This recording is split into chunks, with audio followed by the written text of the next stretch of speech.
Welcome to the Real Turf Techs podcast for the technician that wants to get real. Follow along as we talk to industry professionals and address hot topics that we all face.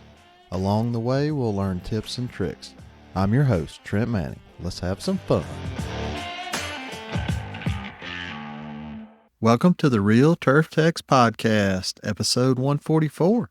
Today we're talking to Moe Rateb, equipment manager at Crowfield Golf Club in Goose Creek, South Carolina. Crowfield Golf Club is an 18-hole municipal course owned by the city of Goose Creek. Moe is the lone tech in the shop. He has mostly Toro equipment. Let's talk to Moe. Welcome, Moe, to the Real Turf Techs podcast. Thanks for coming on. Hey, thanks for having me. How you doing today? You hanging in there? Good. Oh, yeah. Just trying to get off of work, deal with kids and practices and all that. Well, I appreciate you taking some time out of your schedule to be a guest today. Yeah, and what's funny is not my first time. Well, yeah. Yeah, we did a little thing in Myrtle Beach. Hopefully we'll do one again if Chad will let us come over and hang out. That was a lot of fun. Yeah, it was. Yeah, Myrtle Beach is such a good time, and all the T-Tac. I mean, T-Tac's really fortunate to have such a good group of technicians, and so many people show up. I mean, it's really awesome. So, Good stuff. Yeah, I'm glad that the T-Tac's around. I found you. In the beginning, it was just like, I'm the only tech, so at some point I was like, man, this sucks, doing it all by myself. But then when I went to the first Myrtle Beach show and met you guys, then things started picking up. Yeah. You've met Brian Harper? Did you meet him? It was, I don't remember when this was. It was like right after the podcast started. Probably, yeah, because we started in the spring, I think, of 21. So it was that fall I met Brian Harper for the first time, and he come up to me and he said, man, your podcast changed my life. And I'm like, what? Really? But it was like the same story. Like he said, he felt so alone and so isolated, being in the shop by himself and listening to the podcast. He knew he wasn't alone. So, I mean, that's awesome. I never dreamed that it would turn into something like that, but here we are. Yeah, Tell us how you got into the turf industry. So I was a facilities guy at a youth sports complex. You know it by the song. Yeah, the old YMCA. Yes. All right. And hopefully I can bring that up or not. YMCA. Sure. I don't. And then this opportunity came along to work for the city of Goose Creek, is where Crowfield Golf Club is, 18-hole municipal course. And he said, yeah, you could participate in the state retirement program. And I went, it's a state job? So you get all the benefits and all that. Mm-hmm. So I was like, yeah, sign me up. Yeah, that sounds like a good deal. Not knowing anything about turf equipment other than maybe a rotary mower. But as a facility guy, facility guy, you had a basic understanding of some of that stuff, or not really? Not really working on the equipment. Like I made baseball fields, soccer fields, fixed toilets, stuff like that. So a general overall aptitude mechanically. So, and then my stepdad was a mechanic, so summers I would work with him, and just in general, I like learning and have that aptitude. So it worked out. Yeah. So how long have you been there? 2.5 years now. Okay. Awesome. That's good. Are you getting more comfortable? Oh yeah. Like today time? Today we talked about how big the bird should be. Yeah. Yeah, I just do it now where I can just start feeling it, and I will use Bernhard. So I take 10 off each time, and that seems to be enough for what I do. Yeah. I'd put it in the WhatsApp group, but just so bring everybody up to speed, what your question is how big a burr do you need on the reel after you have ground the reel? And I think Tay came back with, the more burr you have, it doesn't mean it's any sharper or something like that. Right. And Skip Hines telling me years ago that the bigger the burr, that's the more material you wasted on that reel. And I'd never really thought about it that way, but it does make total sense. Yeah, when I first started, it was demonstrated to me, like it had a curl to it, and I was like, okay, this is the way it's done. Mm-hmm. Then we started talking about cut line and no contact, and I'm like, there's probably not that much going on there. And then relief grinding and all that. I don't have that part of the equipment, so we just spin grind. Mm-hmm. So after you spin grind a little, you feel it, see where you're at. But I've gotten it to where I can get it set up, take the 10 off, and I'm good to go. No contact. It's nice the first time. And then after they go hit the sand, you know. Yeah. We're getting there. I was thinking about that today. I was like, we're coming on the interview when everything's just popping off. Yeah, it's good timing, I guess. Luckily for you, you have grass. I do not. I'm still waiting. I never thought I would say, man, I really want some grass to be growing. But our grass started growing about 2 weeks ago. Not fast, but this week it's coming in. So yeah, it's starting to pick up real good. So we're under renovation, so we don't have any grass right now. Oh, okay. We're still waiting to get some, hopefully.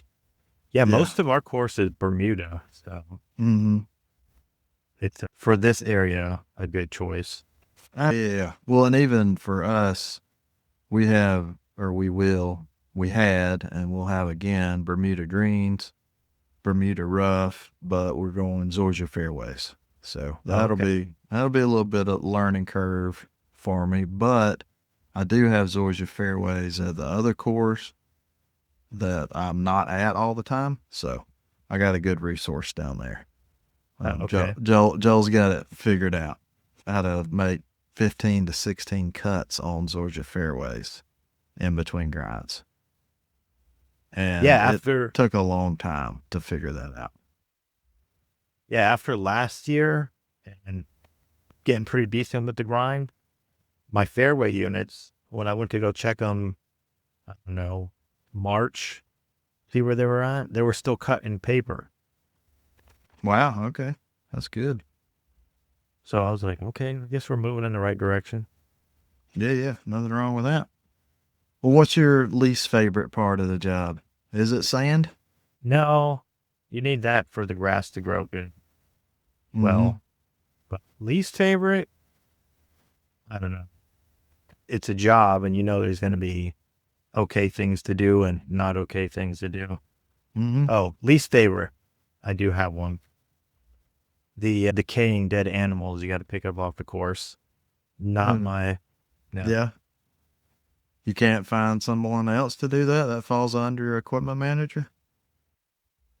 Sometimes it does. Yeah, sometimes it does. Yeah. It's amazing what falls under equipment manager. Yeah. Yeah. I was tasked with putting, it was like a 12-inch HDPE pipe over 8-inch ADS pipe to get water in our reservoir. That was, I don't know, what day was that? That was end of last week, maybe Thursday or so. You know, I mean, is this really mechanic work? But honestly, I enjoy it because it's something different, you know? It gets you out of the shop for a little while, something different. Oh, yeah. Cutting fairways on Friday in the summer. Oh, yeah. Yeah. Always a fun chore. Yeah. And like you said, you were doing the pipe thing. We've got, I don't know, like 6, 8 guys. They don't work all at the same time, but when I hear about some of these crews, and I've seen some of those garages with 60 walk mowers and all that, I'm just like, yeah. I think we're doing good for what we got.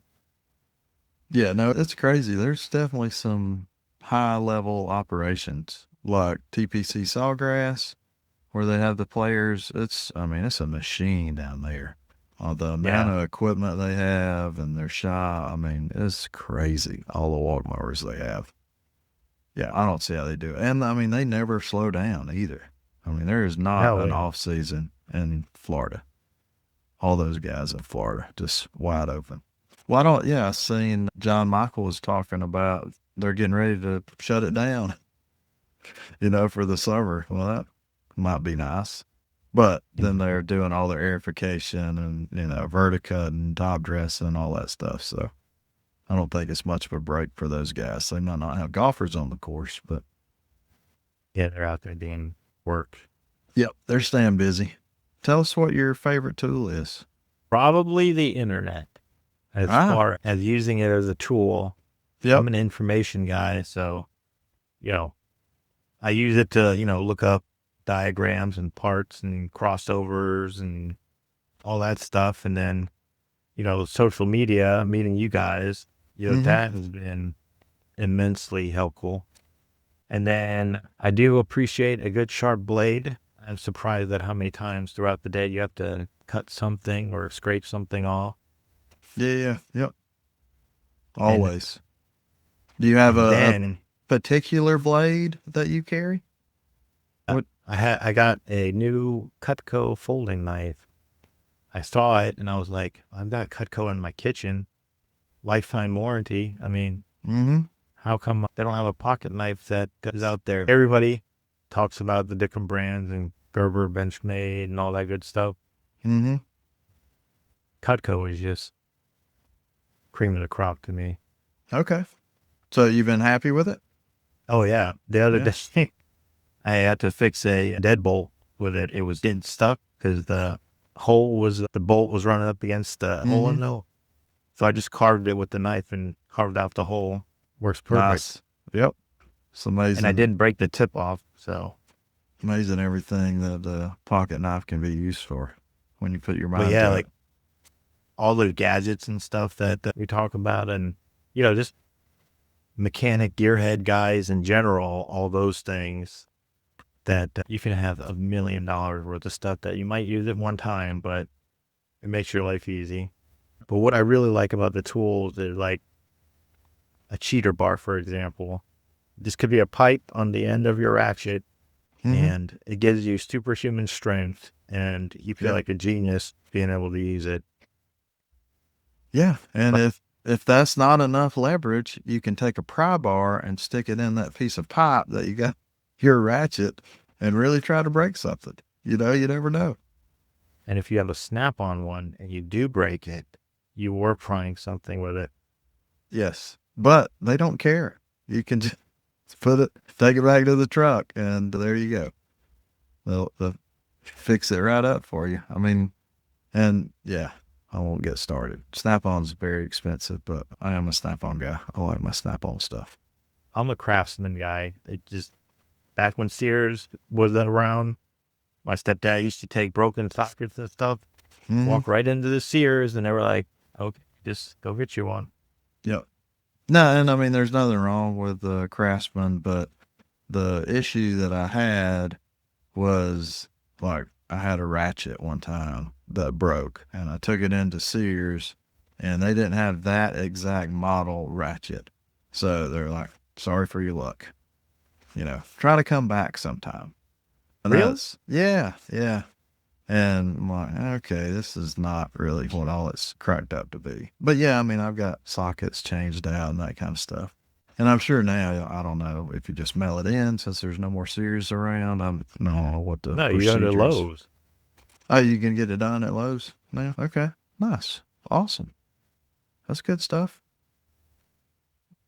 Like Mac tools, I got a good bit of Mac stuff that, is forever old. I got on a Mac tool truck. This was, last year or something, with some broken items. And the guy on the truck said, just mail those in. And he wouldn't change them out for me. I'm like, really?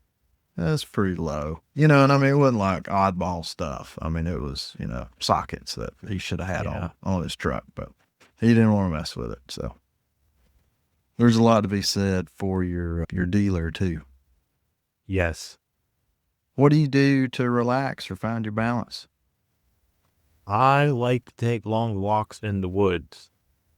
I started out like metal detecting, and then, here in Charleston, Civil War, Revolutionary War. I mean, I even find stuff from 30s, 40s, 50s, 60s. Yeah, yeah. That's cool. bottles, like Mm-hmm. people trash and stuff. And then I got into foraging, mushrooms, plants. And now that everything's starting to turn green, it's just like you walk out and you can find something to eat or something that you can use medicinally. Okay. But yeah, I just like That's being cool stuff. outside. And the worst part is when I go out on the course and, you're just driving your NDX around looking at everything. So it takes a little bit longer to get to where you need to be.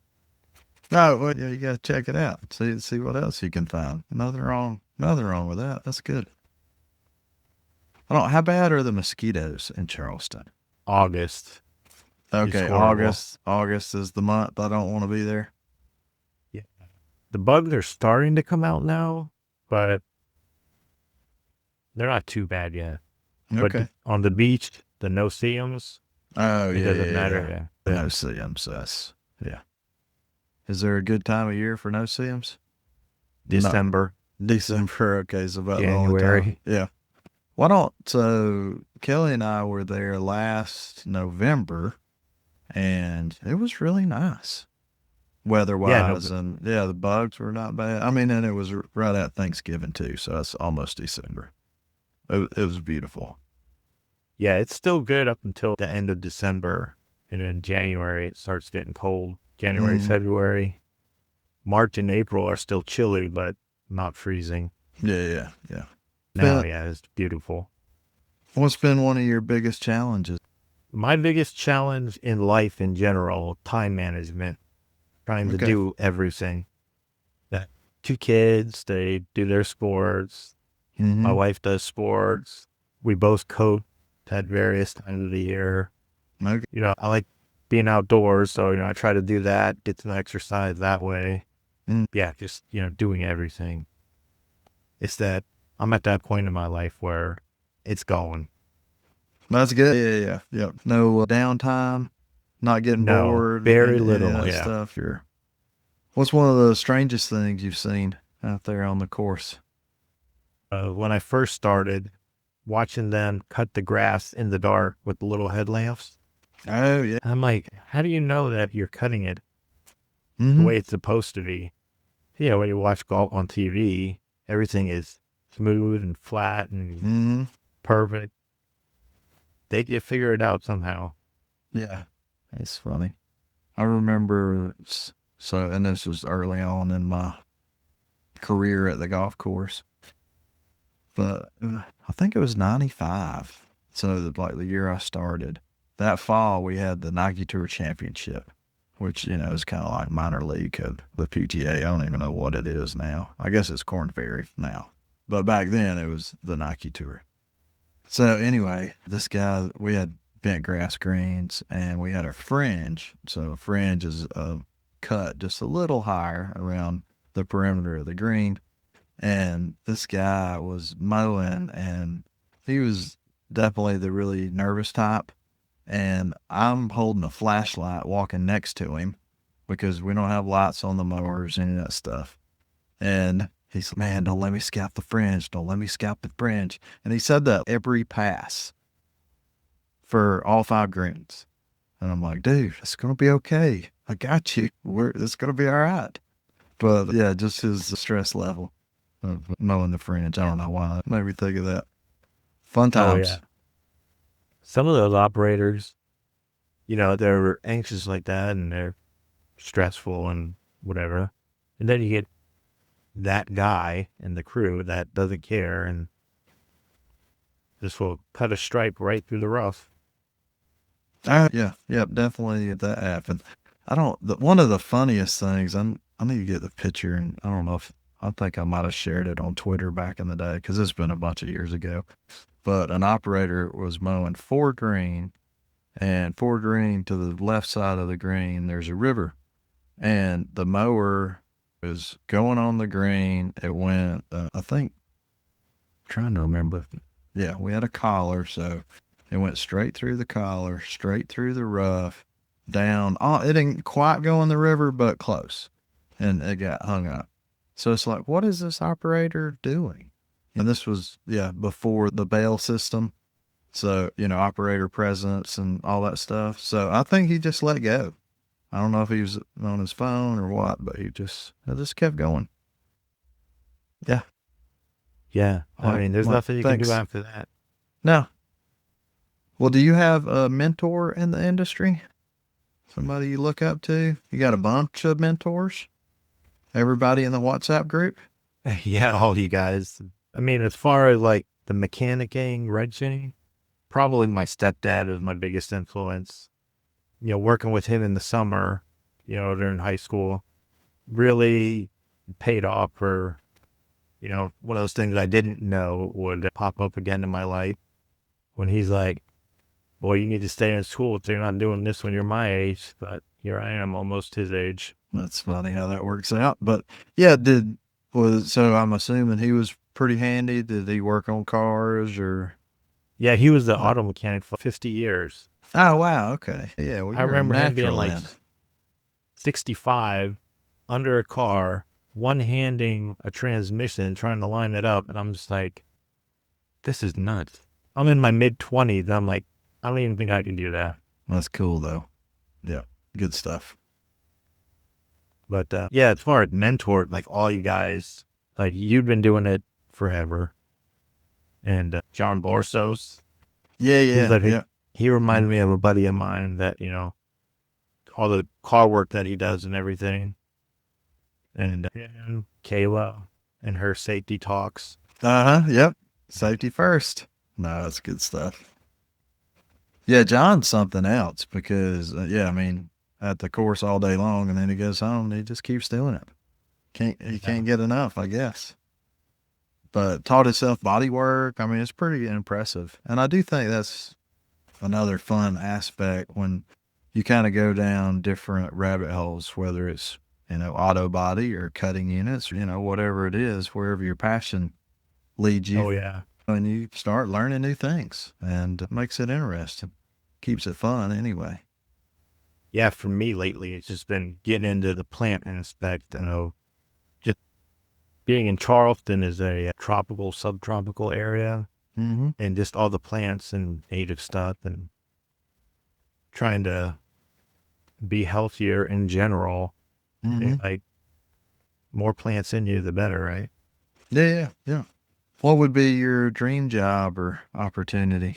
Probably something right now, baseball, turf related, being a crew, managing a crew in a minor league field or even major league. Whenever I go to baseball games, whether it's, we got Charleston River Dogs here in Charleston. I went to Yankees preseason in Tampa, and they will use the same equipment. Right. Yeah. Pretty much the same stuff. And Yep, all the same things. I just need to find a steady job so it'll continue my retirement years. Well, surely the city has some parks and recs and yeah, there is one near me. I just don't know if the situation would be better than what I've got now. I like being in sports, whether it's golf. I'm not a big golfer, but baseball is my jam, and yeah, and I like that. But yeah, golf's not bad either. Yeah, if you gotta pick a sport, I mean, it's not too far from baseball. I heard the swing's a lot different. It is. Yeah, that's what I've heard. I wouldn't know because I was sucked at baseball and I really sucked at golf, so it didn't really matter. I play golf September, October, and then tournament in November. Okay, nothing wrong with that. I've been thinking about that because the T-Tac guys, like, maybe I should just buy a cheap set of clubs and just go play when, at the tournament, like the one for Eric Duncanson Memorial. I was at it last year, and then y'all have the one right before the conference there at Myrtle Beach. Maybe that would be fun. I don't know. I mean, y'all seem to really have a good time doing it. So it is fun. It's got me. Everybody is not awesome as you think they are. Well, no, I mean, honestly, I've seen some of them place. It kind of makes me like, well, hey, maybe I could sink a putt here or there, Yeah, all it takes is one and you're the hero. Right. Yeah, just one. So, I mean, that could be cool. Do you have a technician you'd like to work with for a day? Yes, Chris Turfer from Canada. Oh, yeah, for sure. Yeah, yeah. Yeah, he laughed at all my WhatsApp posts. So yeah, Yeah, yeah, I yeah. definitely would want him around. Chris Whitaker. Yeah, one of the nicest guys you'll ever meet. And he works, I hadn't been to his course personally, but I first met him in Canmore, which is just outside of, I'm going to go blank on the name of that, but it's in Alberta, Canada, Calgary. So I flew into Calgary. I drove past Canmore and went to Banff, and that's the Rocky Mountains in Canada. And it is the most beautiful place I've ever seen. And since then, I've been to Yellowstone, and Yellowstone is really beautiful. But I don't know. There's just something about the area there where Chris Whitaker's at that it's something else. I just couldn't believe it, seeing mountains that tall, and I'd never seen anything like that before in my life. So maybe that had something to do with it, but really beautiful place. And I'm sure if you wanted to go, he'd be more than happy to host you. But yeah, as far as like people to work with, when I first listened to your podcast, you had J.R. Wilson on, Mm-hmm. and he was talking about doing something with Arduinos and all that. And I went to school for math and electronics, and I was like, yeah, that's what I like doing. But I haven't figured out how to integrate it yet. But yeah, stuff like that, I was like, Mm-hmm. yeah, that'd be cool to see how they do it. And then you guys with the 3D printing and the CNC stuff, that's cool. Kayla is pretty chill. I imagine she'd be fun and Oh, safe. yeah. Yep. Fun and safe. So yeah, I mean, I feel like most of us get along well enough where if we worked together and you had a tag team in the shop, I mean, it would just be take job. Oh, yeah, yeah. No, it'd be a lot of fun. We hadn't talked about this in forever, but Skip Hines brought it up, and I'm trying to remember. Yeah, it was Monster Garage, right? You remember that show? Garage, Jesse James, and they just like Frankenstein, some kind of something. But Skip Hines, his idea was to have a Monster Garage and have it at Hector's shop in Michigan, and just like a whole group of us go up there and see what we could build in a week. Just something outrageous. And that would be so much fun. That'd be, super cool if we could do that. And just the camaraderie. I mean, that's what's great about the T-TAC get together in Myrtle Beach and the National Golf Show, for the GCSA. Just getting like-minded people in the same room, and who knows what you're going to end up talking about. It's just a lot of fun. Yeah, I want to try to make it down to Orlando this year or next year. Yeah, and that's a year. What do you know now you wish you'd known on day one? How to set up a reel. When I first got there, our then assistant superintendent, who was the mechanic for 8 months before I got there, he played golf in high school, but setting up a mower was not his jam. So, I mean, it got me started, but as far as, getting the bed bar even, and I thought light contact meant like you can still hear it rubbing the reel and the bed knife. Mm-hmm. Now I know after going through cut line a couple of times, you can get it to cut without even touching. Yeah. Like, no, you can't. You won't even hear it. But yeah, Mike's helped out a lot with that. Being able to change the angles and getting that cut line going across the bed knife, that's been a big. But yeah, from now to back then, I mean, 1,000,000% better as far as being able to keep the equipment running decently, not spending more money than you have to on bed knives and reels and replacing them and all that. Mm-hmm. I went on to some of the John Deere training, and some of those guys are like, Yeah, I've had this set of reels for 7 years, and I'm like, they last that long? You know, 'cause I mean, you're using them every day and just beating up grass. And, you know, that stuff just takes a beating. Oh, yeah. Yeah, for sure. So how did you come about figuring out how to set up a cutting unit? A lot of cut line, and then just the WhatsApp group, the guys talking about the different things, sometimes arguing about it, but, you know, you pick out what you need, and then you go back and you tinker and you see what works for you and what doesn't work for you. And a great example was the other day, I had a bed knife that was not lining up with the reel. And you guys are talking about the compression spring on Oh, the yeah, yeah. QA5. Mm-hmm. So I put a new spring in. It only moved it like a 16th of an inch. And I was just like, okay, but you know, I couldn't move it over with a pry bar to even make it work that way. So I just went and I got a whole new set of bearings and races and put it in. And then like miraculously, it fixed itself. Yeah, I don't know. Yeah, maybe one of those races was misaligned a little bit or offset, Yeah. something, who I'm knows? just glad it worked. Yeah, yeah, right. Yeah, exactly. What have you noticed with your bed knife angles? Or did you make a change that has helped you? Like Oh, yeah. matter? Yeah, go ahead. When I started, it was 10 on the top, 5 on the front. And I'd get wear from the front to the back of the bed knife, you know, and then it hits the valley. I mean, it would be straight Galway. And then I go see Mike do his presentation and he's talking about this little line. And I'm like, okay, what do I do? And then talking about messing with the angles. And then I'm like, I don't know yet, you know, because I'm just new to this, but I did it. I'm like 15.5 for me. I can get a nice thin line across. But So yeah, 15 on the top, yeah, 15 15 on the on the front. top. Okay.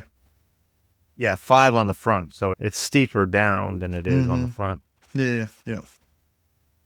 But Interesting. yeah, even on Bernhard on the back of the bed knife grinder, you know, it's got a sticker and it tells you like what you should do and all that. It's a good starting point, but I don't think it works for a lot of guys.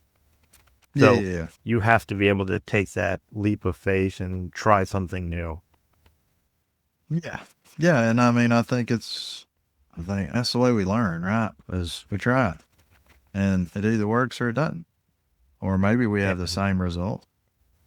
But for the longest time, I was hooked up on it being a science because, you know, it's a mechanical thing. There should be a certain way everything should be set up and it just work. And then when everybody talks about it, they got their own view of how it should be done. Yeah. And you just kind of go with it. Yeah. I guess it's probably more of an art, if you will, than a science. I think, Yeah, I hate anyway. saying that, but yeah. Yeah. Well, I mean, it sounds like you're kind of a number guy, and I'm a number guy too. I like hard, cold facts, on how things should be. And maybe we can get there one day, but there's just, it goes back to the old saying, there's more than one way to skin a cat, too. A lot of different ways of doing what we do. And it's, you have the guys and gals that are grind only, no contact. And then you have another group that is contact.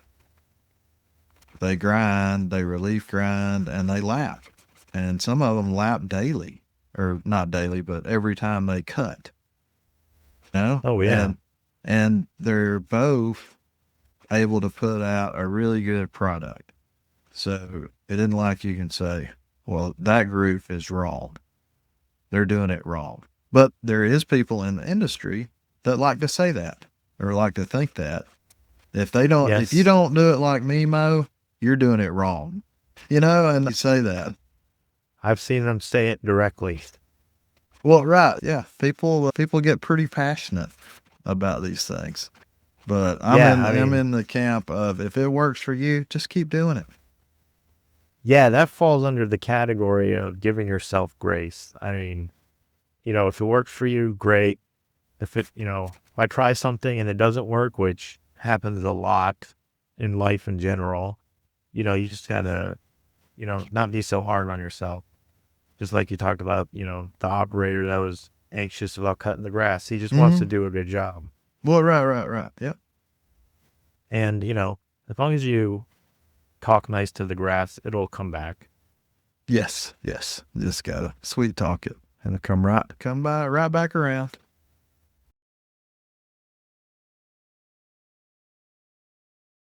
Supercharge course maintenance with Task Tracker, the leading golf course maintenance software in the industry.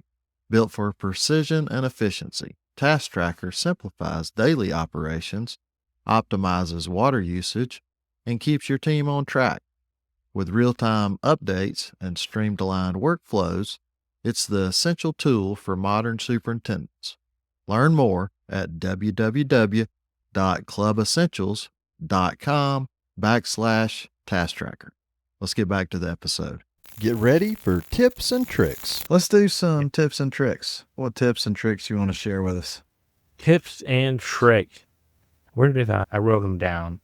Oh, so in preparing for this, you gave me a set of questions and I typed them up and started answering them. And in Microsoft Word, I learned that if you scroll your mouse up to the top and then run the scroll wheel, it'll flip through all the ribbons. No way. I know you do. Yeah, I never knew that. Learn something new every day, man. That's good stuff. But I mean, as far as tips and tricks in the shop, I mean, it's just all those weird, like using a socket to align a screw in by flipping it backward and stuff like that. Yeah. All that stuff I appreciate. And you just kind of put it in your mental toolbox.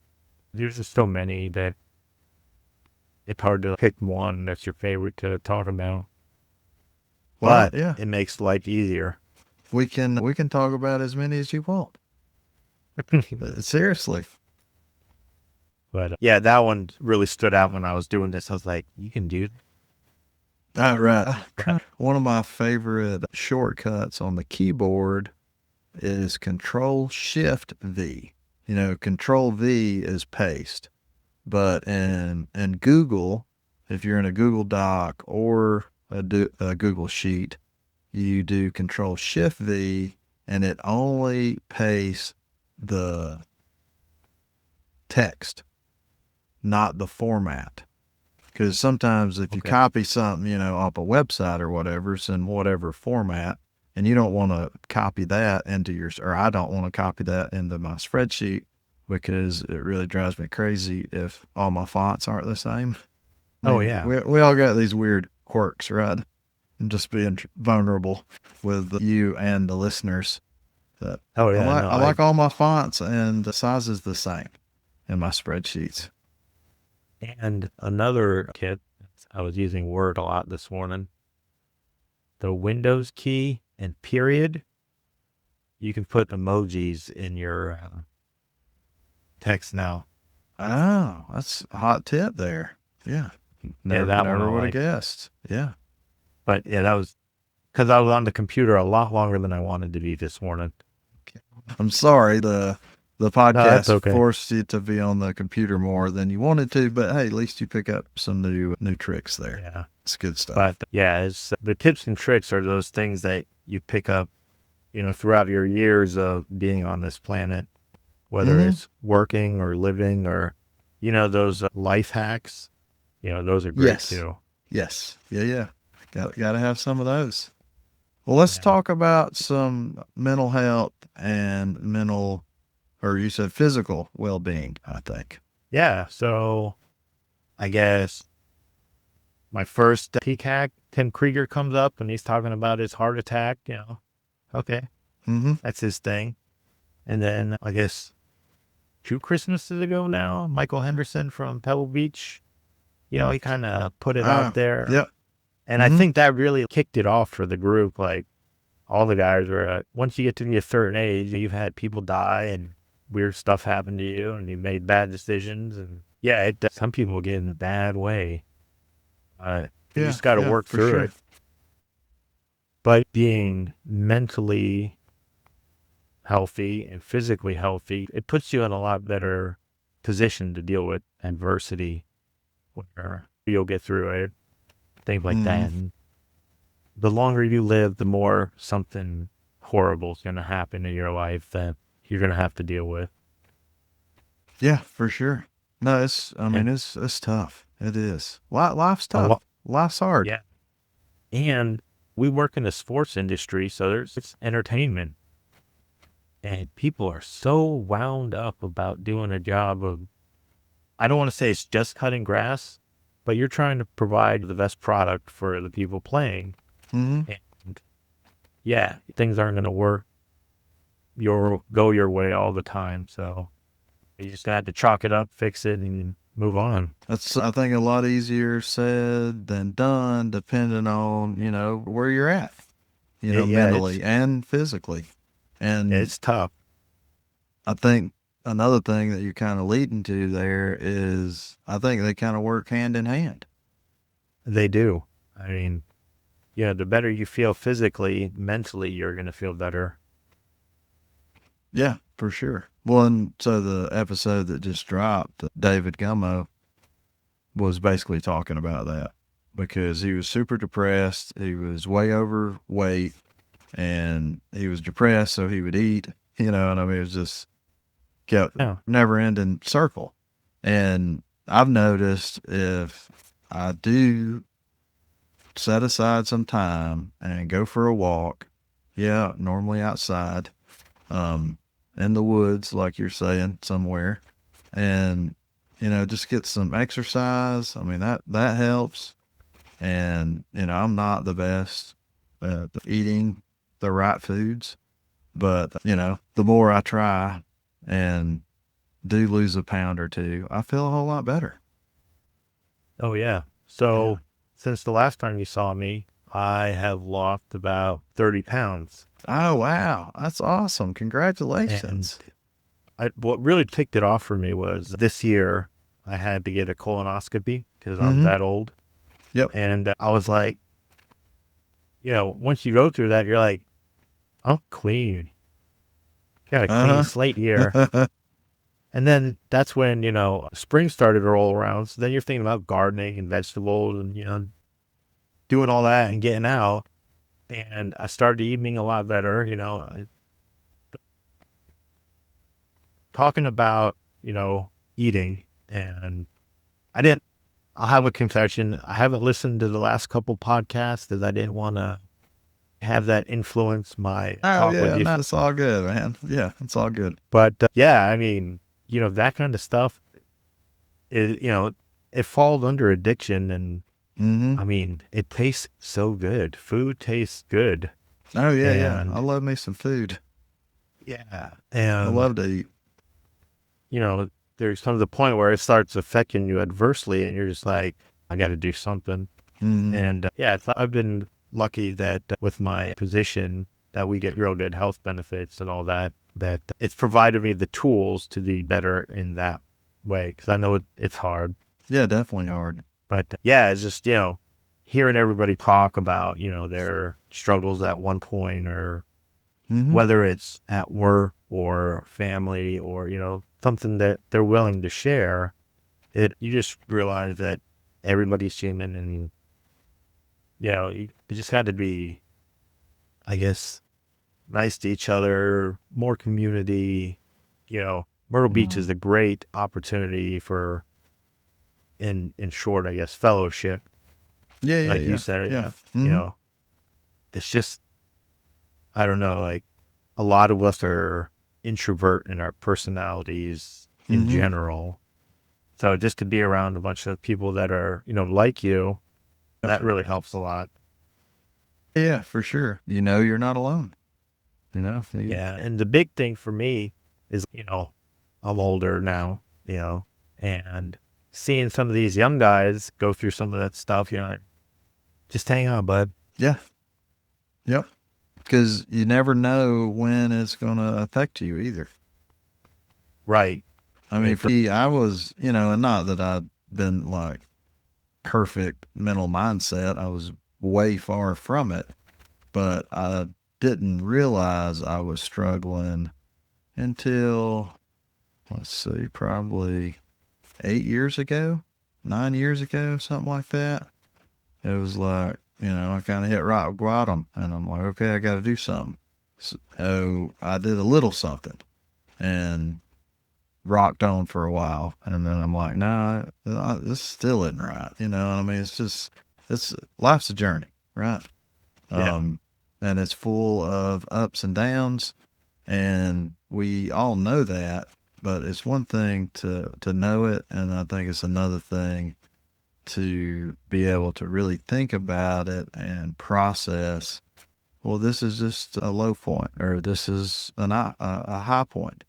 And the thing that's hard to get used to is the duration between the lows and the highs, because they're coming, right? And sometimes they're more frequent, and sometimes they're further spread out. Yeah, for me, low point was in 2007. My brother died in Iraq, and that's kind of where like my mental health journey started. His death was mental health related, and it just kind of, I've always been an anxious person, and it just kind of set it off really bad.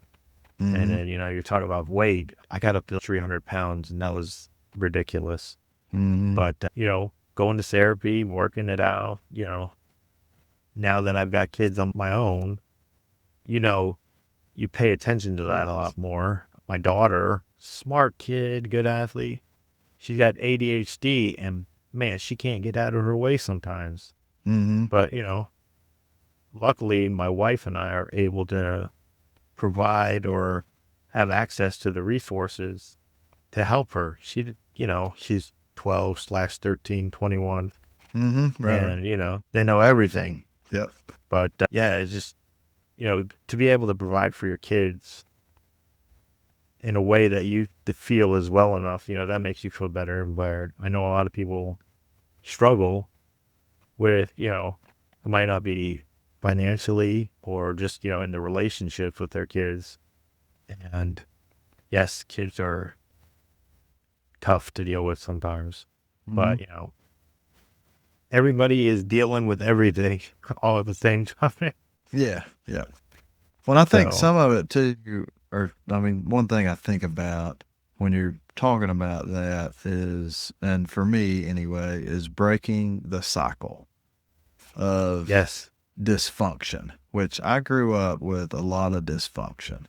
And Me too. beyond, I did not know that at the time. But it took me, 45 years to figure out that it was pretty dysfunctional. And how did I parent my kids? Well, exactly the way I was parented, right? Because that's all I knew. I didn't know any better, and, it's a shame, but I'm glad I know what I know now after being in therapy and, going to recovery stuff with the ACA. It really is eye-opening. Yeah, you have to live long enough to do that, though. And, I'm fortunate enough that my wife, who has been a nurse forever, she's an amateur psychologist and will point that out to me every single time that I'm like, these kids are so soft these days. But, well, that's not how we do it here. Yeah, you're right. That's so funny. That's good stuff. But, yeah, I'm lucky to have a wife that I have and the kids that I got and all that. And yes, they get on my nerves sometimes, but, I love them. Well, I do think that, on a lighter note, that family can irritate you a lot faster than anyone else in the world. Oh, yeah. Just right under my mother-in-law one day. No, love her to death, but we man. won't go there. We won't go there. No thanks. That's good stuff. You ready to do some rapid fire questions? Oh, yeah. All right, let's do this. What's your favorite movie? I don't really have a movie, but I like documentaries about nature and serial killers. Like what, in nature, how things work. And then serial killers, like what makes them tick. And then you're just like, how does somebody go to that extreme? But then you don't want to really know that answer, do you? No, probably not. What would be Yeah. your... Go ahead. Oh, I was gonna say I'm a lifelong learner, so just how things work, whether it's people or machines, totally interests me. All about it. I understand that. I'm the exact same way. Always learning every day. What would be your last meal? All you can eat buffet, lobster and steak. Yeah, that's so good. Y'all have some really good food down there in Charleston too, I might add. We do, but when you live here, you're like, man, can we get something new? Yeah, I mean, I guess I know that. I'll tell you one thing. We went to Tampa for spring break this year, and I was probably like 15 minutes away from Mike Rollins, and I tried to get up with him, but he had something going on and didn't get up with him. But we went to this restaurant that was like, it was like all about fresh food, and it wasn't like vegetarian or vegan, but they had interesting choices. I mean, it was really good. And it's just like fresh food. Not like here in the South, you get a lot of fried food. Yes. Which is great. Yeah, really but you can't good. eat that all the time. Yep. But I don't know. Yeah, somebody asked me one time, said, what kind of food do you like? I said, fried. Yeah. Everything. Dude, fried up. What are you most proud of besides your family? My last blood work that I had. Do share. A lot of my medications were cut in half. Cholesterol was like rock bottom. The doctor wondered what I was doing. Yeah, it was just like I said, after that colonoscopy, it was like a clean slate. And, just working on it and, getting the exercise and everything. It was like, you can do it. You might need some tools to help you, whether medications or a lot of these insurance programs, they have programs where, they have a coach or somebody you can talk to. For a lot of people, that's all it takes. Some people are militant enough to stick to something, and those guys that run 10 miles a day at 3 a.m, I wonder what they run from, but, more power to them. Yeah, whatever it takes. That's not my thing. Well, congratulations. I mean, that's awesome. And that's just due to the exercise and diet? Yeah, exercise, diet. I got some medication, But, Okay. I mean, the medication helps, but, yeah, you still have to, eat right. And you can't just be taking it and then going and having the fried food. No, that's awesome, man. Good stuff.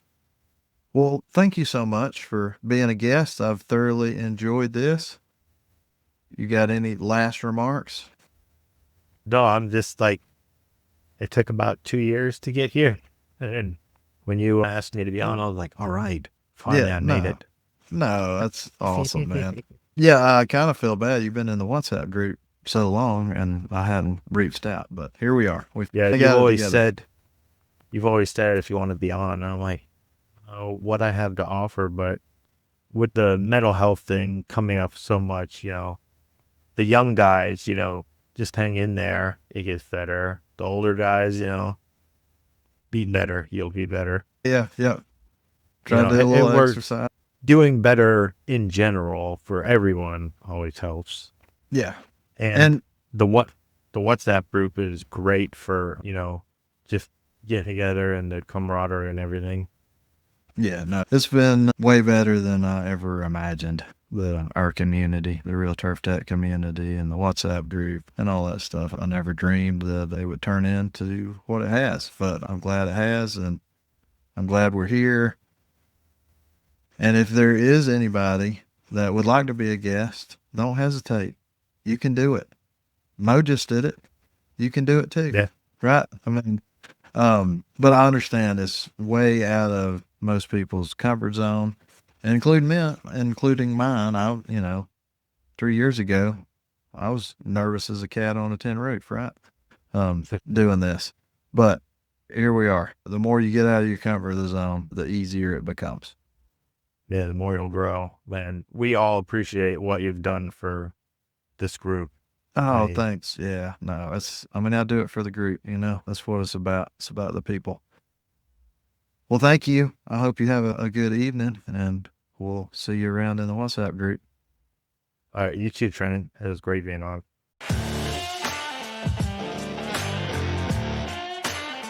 Thank you so much for listening to the Real Turf Techs podcast. I hope you learned something today. Don't forget to subscribe. If you have any topics you would like to discuss or you'd like to be a guest, find us on Twitter at Real Turf Techs. See you bye.